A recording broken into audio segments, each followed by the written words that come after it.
रविवार 9 मार्चला चॅम्पियन ट्रॉफीच्या अंतिम सामन्यात पुन्हा एकदा टीम इंडिया न्यूझीलंड संघाशी भिडणार आहे।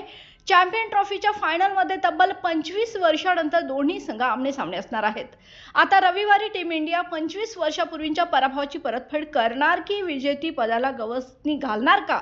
न्यूझीलंड पुन्हा एकदा विलन ठरणार याकडे भारतीय क्रिकेट प्रेमींचं लक्ष वेधलंय। मागील 25 वर्षापूर्वी न्यूझीलंड क्रिकेट संघाने आयसीसी आयोजित केलेली वन डे ट्रॉफी जिंकली नाही।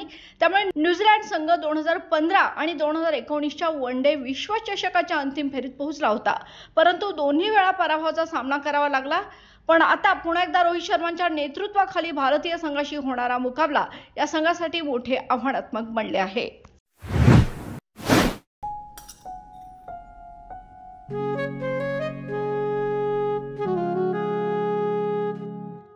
बाबा, आज येताना बासुंदी घेऊन या ना। अगं, कालच आपण आईचा वाढदिवस होता म्हणून आणली होती ना।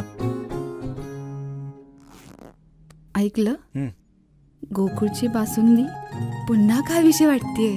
खरं सांगू, मलाही खावीशी वाटतेय।